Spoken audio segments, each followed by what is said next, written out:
I'd like to welcome you all to the Secretary of State Candidate Forum. I'm Elizabeth Behan, Campus Director of the American Democracy Project at Indiana University South Bend. As a faculty member in the Political Science Department, one of the things I try to do is to encourage students to get involved in the political process. The American Democracy Project is a way to increase civic engagement of college students at over 200 universities and colleges nationwide. And one of the best ways we can do that is through actually hosting events like this, where we as citizens and as voters get to hear from the candidates directly. The order has been haphazardly determined, and we will start first with Joe Pearson, and then we will hear from Mike Cole, then from the current Secretary of State, Todd Rokita, and finally from Bill Stant. Each of the candidates will offer a brief 3-minute opening statement.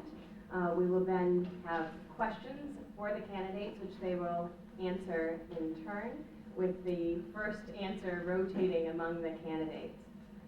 Questioning the candidates today, we have Jack Colwell, who is a columnist for the South Bend Tribune, and also, of course, formerly the host of Politically Speaking on WNIT. We have Jim Winsence, political writer for the South Bend Tribune, and soon-to-be host for Politically Speaking on WNIT. And finally, News Director Beth Graham from WVPE 88.1, our local public radio station. And they will be asking questions of the candidates today. We also have index cards, and those are meant for you to write your questions for the candidates. Those questions will be brought up to the panelists, and they will select questions from among those presented to them based on your index cards. Thank you very much to the sponsors and to the other candidates for agreeing to allow me to participate. I believe this is somewhat unprecedented that a minor party write-in candidate is allowed to participate in an event like this. My colleagues and I in the Green Party are really excited about it, and we sense that perhaps as a result of our ballot access campaign over the last 2 years that things are beginning to change, whether perhaps this is a sign of willingness to consider change. My campaign is about election reform. I want to make it easier for third-party candidates such as myself and independent candidates to get on the ballot. Indiana is the 5th most restrictive state in the union, requiring 30,000 registered voter signatures to be certified before you can be on the ballot to run for Secretary of State. I'd like every voter to be able to vote with the best computerized voting technology available, but that voting technology needs to produce a non-counterfeitable paper ballot, 2 copies of it to go, one to the clerk and one to the voter, and if there's ever any question about the validity of an election, you're holding the governing document in your hand. We need to make it easier to vote, so people should be able to register to vote on election day at the polls. We need to repeal the government-issued photo ID rule, whatever the intentions of the legislators and Secretary Rokita. When they passed that law, it has imposed an undue burden on the poor, on working people, on the disabled, and a poll tax, really, on people that they have to go and purchase an ID. Even if you're given one for free, if you don't have the money, you still got to pay your bus fare or your gasoline to get to the polls. The voters are not the source of election fraud. The source of election fraud emanates from entrenched party machines and entrenched officials who need to manipulate the outcome of an election in order to retain their jobs. We don't want to start from the premise that Hoosier voters are going to run right out and commit voter fraud given a chance. It makes it more difficult to vote when you have to produce a government-issued photo ID. And in a democracy where the government is supposed to be accountable to the people, it reverses the direction of accountability and forces the people, the voter, to account for themselves to the government officials on election day. That's simply unacceptable in any democracy. And it needs to be overturned or repealed as quickly as possible because it's just one more layer of difficulty in voting, such as the registration process. I believe we need publicly funded elections, and we should start with the election of Secretary of State. I believe the Office of Secretary of State needs to get out of the business of regulating the securities industry, and we need to take a page from Eliot Spitzer in New York and move that responsibility over to the Attorney General's office. because the securities industry is one of the top 10 funders of elections in the state of Indiana, including the election of Secretary of State. And you've got a person regulating an industry upon whom he and his party depend for their electoral fortunes, and that just is a design flaw. Thank you. Mr. Pearson, members of your party have suggested that the Bureau of Motor Vehicles be placed under the Secretary of State's office. Is that a good idea in view of the licensing scandals in neighboring Illinois with the Secretary of State's office? And also, if you did run the Bureau of Motor Vehicles, would you put the clocks back on the wall?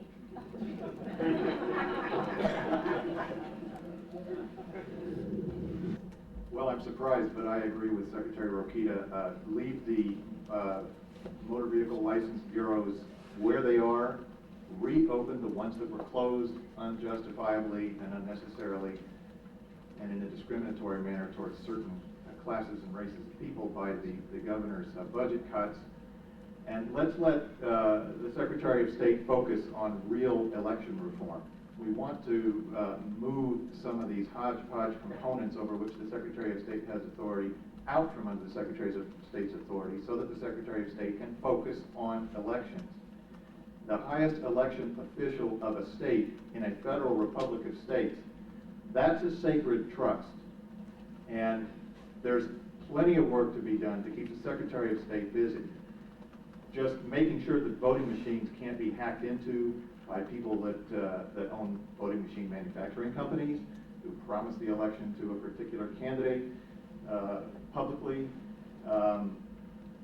Making sure that the statewide voter registry works so that when you walk into any polling place in the state and register to vote on election day, they can look it up and see, yep, there you are, here's your ballot, go and vote. There's just so much work to be done to revive our democracy, to restore people's faith in the integrity of the electoral system, that we don't need to be adding additional responsibilities to the Secretary of State. As a matter of fact, we need to get rid of at least the Securities Division and move it over to the Attorney General's office. So I think that also it is really silly to have a Democrat and a Republican for every position in the election division. The way to solve that is to make the office non-partisan, not bipartisan, because bipartisan means to the best of our ability we will exclude anyone but the Democrats and the Republicans. Non-partisan means no partisanship whatsoever. An official with no partisan ties elected purely on the basis of public funding. My question has to do with improving elections around the state.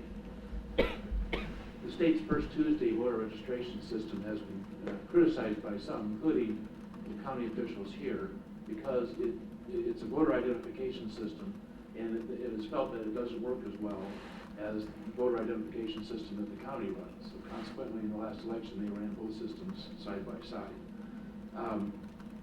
The HAVA standards, the Help America Vote Act standards, require that there be touchscreen voting machines in in every polling place in the county during the last election, and yet machines were only used by a few people. They cost around $1 million for the county. Is that system over the top? Could there be some better way to do it? And finally, should there be some consideration of extending voting hours past the 6 a.m. to 6 p.m.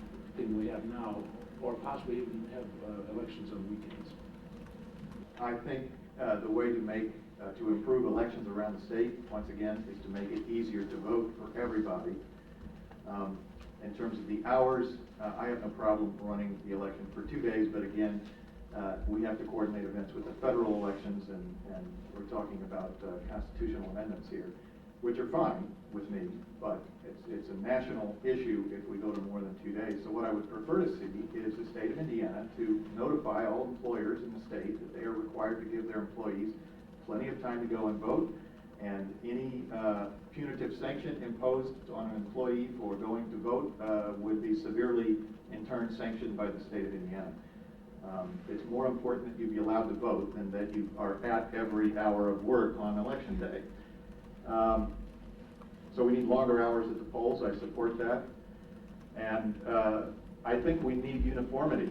I think you ought to be able to cast a write-in vote exactly the same way in Marion County that you do in St. Joe County and Brown County. And And having it so fractionalized is essentially, you end up violating our fundamental rights under the 14th Amendment, the equal protection of the law. Is the bureaucratic process in one county can be so different from another for a write-in voter just casting a vote at all, that people end up losing the franchise. So I think that we need to spend the money that has to be spent. And if we are not willing to pay the taxes to spend the money to make Indiana's election system the best in the nation, the most up-to-date, the most efficient, and the best funded, then we need to be questioning our own competence to govern ourselves in a democracy. I know you've each talked a bit about the voter ID law, but if you could elaborate a bit more on that. Supporters say it will help fight voter fraud. Opposers say it will disenfranchise the disabled, minorities, elderly, immigrants. Currently, the new law does require that a voter have a U.S. government or state-issued ID. What's your opinion about the new voter ID law, and do you have other ideas of methods to fight alleged voter fraud? Again, on the issue of voter ID, it's unnecessary. Democracy, real grassroots democracy, is always going to be messy, and that's okay.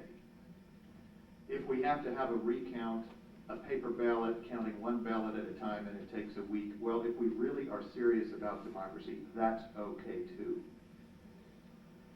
We need to make it easier to vote, and I believe that requiring a government-issued photo ID makes it harder to vote, and the burden of coming up with that ID falls disproportionately hard upon people who are poorer and are disadvantaged and are disabled, and I think that that's discriminatory, whatever the intention of the framers of the law might have been. So I think what we have to do is give people more choices. That's how you get voter turnout. The choice makes a difference in a person's life. Right now, for local races, for state races, when you have a choice between a Democrat and a Republican, it doesn't make enough difference in your life to make it worth voting. So they could make it the most open and accessible system in the world, so long as it was dominated by the two main parties that are so much like each other, you'd have a voter turnout problem. 98% or better of the members of the United States Congress get reelected for the past several election cycles. 98%. The competitiveness of elections is going down. That's a threat to the integrity of the electoral process. And one of the things driving those numbers is people don't participate because they recognize that their vote doesn't count as much as another person's vote. They've lost faith in the integrity of the system. A provisional ballot, I think if John Doe walks into his polling place on election day, registers himself to vote, the clerk goes online to the central voter registry in Indianapolis and says, yep, there's your name and there's your address, very good, you go vote. And then an hour later, somebody at the other end of the state walks into another voting place and says, no, I'm John Doe at 123 Main Street, that's me, not him. Well then, okay, issue a provisional ballot. But I doubt that that's going to happen that much because, again, the voters are not the ones trying to cheat. Mr. Stant, there's a very unusual function of the Secretary of State's office. It's dear to the heart of many people, including Butch Morgan, the county Democratic chairman out in our audience, and also to his Republican counterparts. And that is that if there is a tie for the House, 50-50 tie, the winner of the Secretary of State's race could determine who gets to organize the House, which party gets to pick the Speaker. Is that a good system? And if your write-in effort is amazingly successful and you're the Secretary of State, who would you pick for Speaker?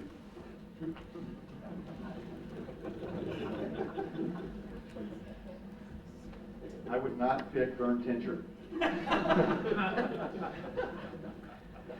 That much I know. I was at a what they call a Cracker Barrel sponsored by the League of Women Voters in Vigo County, and there was a group of guys sitting up front like this, only they were all state reps, and I couldn't believe my ears. Vern Tincher leaned back in his chair and waxed eloquent and said, what I really, really like about working in the Indiana State Legislature is that the Democrats and the Republicans see things pretty much the same way. And I was just, is he bragging about that? So, anyway. I think that it's fine for the Secretary of State to have the authority to make such a choice, but I would rather see a public official who has been elevated under public law above the fray and disconnected from partisan interests and the business interests that fund those partisan interests making such a decision. So yes, somebody has to break a tie, and I don't have a problem with it being the Secretary of State. What I have is a problem with the Secretary of State being a partisan official dependent upon a major political party, or even for that matter a minor political party if that were the case, dependent upon contributions. You know, I'll tell you where the threat to the integrity of our elections and our public institutions comes from. It comes from money. I didn't stand a snowball's chance in Hades of raising anywhere near $1 million to run for Secretary of State. I think we may have spent 10 grand. In 2002, Todd Rokita's campaign raised $1 million to run for Secretary of State. And his opponent, John Fernandez, who lost, raised $1.25 million to run for Secretary of State. And the people that are pouring that money into those campaigns are a fairly narrow, small group of people. You can look them up at followthemoney.org, and then you can look them up at Google and start running name searches in Google of people who, according to the public records, gave $5,000 or more to the governor's campaign, to the Secretary of State's campaign, and there come out very clearly identifiable, narrowly focused coalition of business interests that dominate this state's politics. Now, how are you going to trust a functionary of such forces to make objective decisions about which party should control the House or about whether an election outcome was legitimate? I say that you can't trust them. How many signatures are typically required in other states to put a candidate on the ballot? And maybe as a corollary, what kind of changes might be needed in Indiana? Not long after I filed my candidacy for Secretary of State, I got a call from a former chairman of the Libertarian Party who offered to go out and collect signatures for me at a rate of $1 a signature. I've already made a few comments that hopefully have informed you about the Green Party's position on the role of money in our electoral process. If the right to run for office is the flip side of the right to vote, then paying people to put you on the ballot surely must be the flip side of buying votes. We took a principled position and decided, despite our small numbers, that we were going to get on the ballot on a purely voluntary basis. We did get a few checks in the mail. We did manage to raise through parties and a few individual contributions a few $1,000s, but it was perhaps 25 to 30 people, and among those 10 to 15 who busted their behinds for 2 years solid, one of them sitting staring at me right now, especially the #1 signature gatherer here in South Bend. We turned in 20,000 signatures from Hoosiers. 20,000 signatures was not good enough to put my name on the ballot. That's a travesty. I agree with the idea that you need to be able to demonstrate an ability to pass a certain threshold.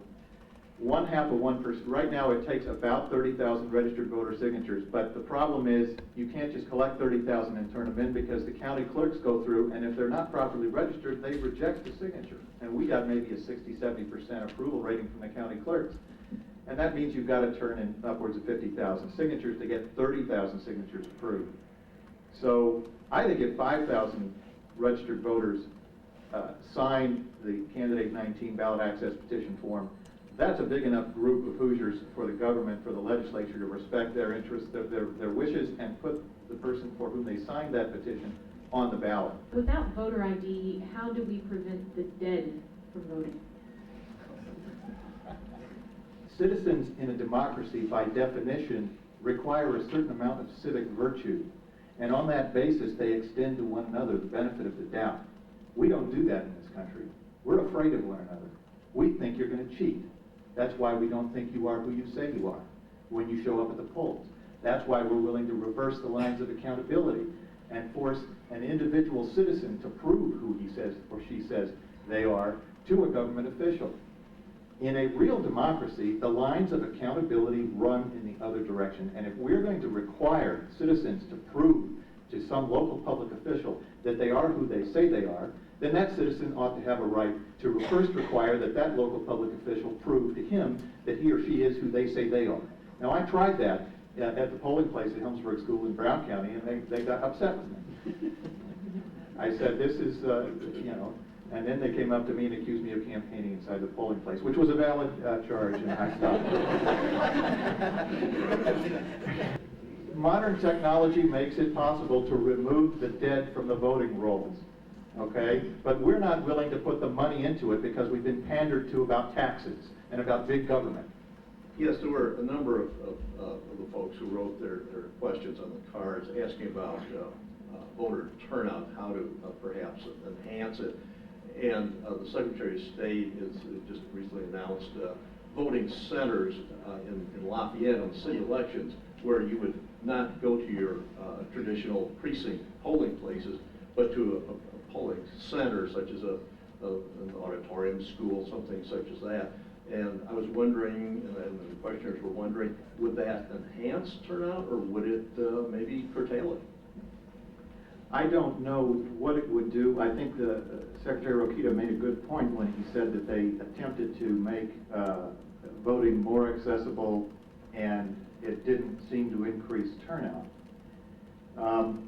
The election needs to make a difference in people's lives that people can readily get a hand on and understand and hold in their hand, and they don't do that because there aren't wide enough choices. The solutions to our major problems that we share as Hoosiers, that we share as citizens of the United States of America, do not lie within the range of dialogue permitted by Democrats and Republicans. They aren't there because the solutions to our problems are in many ways fundamentally threatening to some very powerful entrenched interests in our society, a society that is increasingly extremely polarized on the basis of wealth and income. The solutions require thoroughgoing reform of the economy, democratization of the economy. The solutions require thoroughgoing government regulation of industry on the environment. Now, I know I go a little far afield here, but if you could put people on the ballot who were able to start saying new things that the two major parties' sponsors won't let the two major parties' candidates say, and then all parties were given equal access to the media so that those voters who are paying attention could start talking about the amazing thing they heard said the other day. Oh my God, we had a client say that it in fact is government's business to regulate corporations. I'll have a little bit more to say about that in my closing comments. Then you would get people interested. Then you would have candidates saying things that make a difference to people instead of a vanilla or a chocolate version of the status quo. That's what we've got now. We've got people that are bored, cynical, and justifiably turning their back on an electoral process that does not deliver accountability to the voters. Now, if you can't hold your public officials accountable through the electoral process, what's the point of voting at all? Unfortunately, time is drawing short. We want to respect your time. I'd like to thank the League of Women Voters, the St. Joe Valley Project, the Political Debate Club, the Political Science Club, and the Student Government Association of IU South Bend for hosting this event. And thank all of you for coming. And now it is time for us to hear closing statements from the candidates. I know that you have many questions that were not asked, and we have refreshments for you, and hopefully the candidates can stick around for a little while and answer some of those additional questions. For myself and for the Green Party, most of this campaign has been about trying to achieve a ballot line for the Green Party in the state of Indiana, so that people who believe in the principles espoused by the Green Party have a chance to run for U.S. Senate, U.S. House, State Senate, State House of Representatives, Governor, and President, without having to go through the struggle of gathering enough signatures every time you run a candidate for that kind of office. And those people, once they had a chance to get on the ballot, would say things that you never thought you'd hear said in American elections, and that would be a good thing. It's because that's what the message we want to take into the electoral process, really, that we're excluded, ultimately, when it comes down to it, because our message is too troubling to that small minority of the population whose vested interests are profoundly threatened by what we believe in. So I ask you to go to your county clerk, no matter who you plan to vote for, and find out how to cast a write-in vote. And let your friends know how to cast a write-in vote. Let your family know how to cast a write-in vote. It's going to be different from one county to another because they use different voting machines. Finally, there was another part of my campaign I didn't get to talk about before, and that's corporate social responsibility. When you want to charter a corporation in the state of Indiana, you file that charter with the Business Services Division of the Secretary of State's office. I think the Secretary of State should use his or her power over that office to require that corporations file charters that must include standard principles of social responsibility and environmental stewardship and reporting principles as to what they are doing to live up to the covenants of their own charters. Finally, I think we need economic democracy. I know that's beyond the range of the Secretary of State's office, but we need to even up the playing field if we're going to let corporations fund our election process, if we're going to recognize corporations as individuals in a court of law. So we can start by requiring that corporations be held accountable for layoffs, especially where the jobs they created were made possible by tax increment financing and job subsidies. We need to even the playing field in our elections, and publicly funding elections and democratizing corporations are approaches that need to be put into the electoral process so that you can hear the arguments made. Thank you.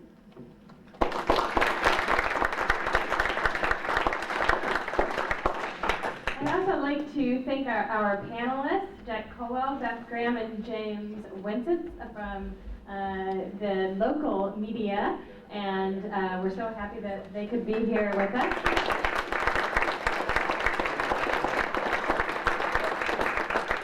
And I invite you all to stick around for a little while. We have lots of good food in the back of the room, and perhaps you can talk informally with the candidates. Thank you so much for coming tonight.